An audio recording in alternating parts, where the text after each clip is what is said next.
Un roi au chapitre 16. La parole de l'Éternel fut ainsi adressée à Jéhu, fils de Hanani, contre Baécha. Je t'ai élevé de la poussière, je t'ai établi chef de mon peuple d'Israël, mais parce que tu as marché dans la voie de Jéroboam et que tu as fait pécher mon peuple d'Israël pour mériter par leur péché, voici je vais balayer Baécha de sa maison et je rendrai ta maison semblable à la maison de Jéroboam, fils de Nébat.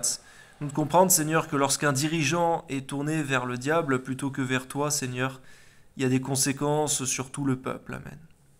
Celui de la maison de Baécha qui mourra dans la ville sera mangé par les chiens, et celui des siens qui mourra dans les champs sera mangé par les oiseaux du ciel. Le reste des actions de Baécha, ce qu'il a fait et ses exploits, cela n'est-il pas écrit dans le livre des chroniques des rois d'Israël? Baécha se coucha avec ses pères et il fut enterré à Tirsta.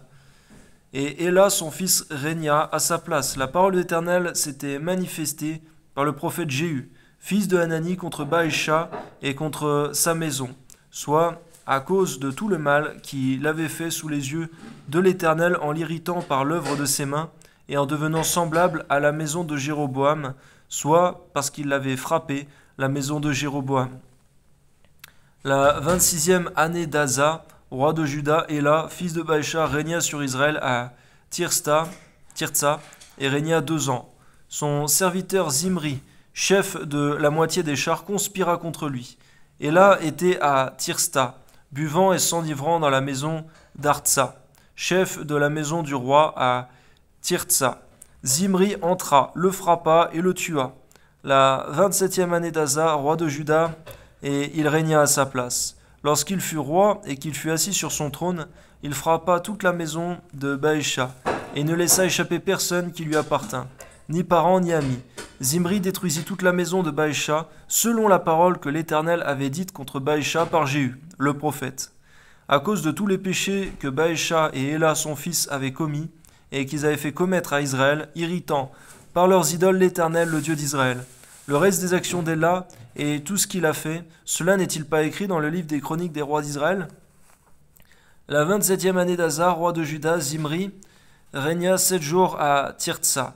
Le peuple campait contre Gibbeton, qui appartenait aux Philistins, et le peuple qui campait apprit cette nouvelle. Zimri a conspiré, et même il a tué le roi. En ce jour-là, tout Israël établit dans le camp pour roi d'Israël Omri, chef de l'armée. Omri et tout Israël avec lui partirent de Gibbeton, et ils assiégèrent Tirtsa. Zimri, voyant que la ville était prise, se retira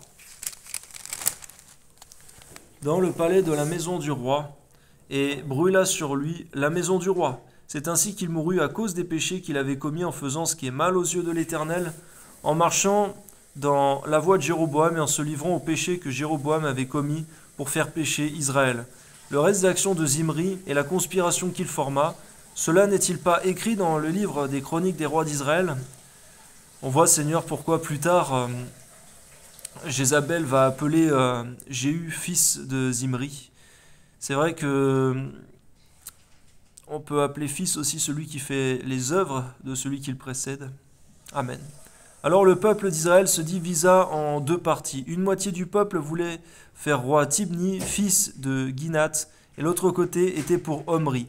Ceux qui suivirent Omri l'emportèrent sur ceux qui suivirent Tibni, fils de Gilgal. Tibni mourut et Omri régna.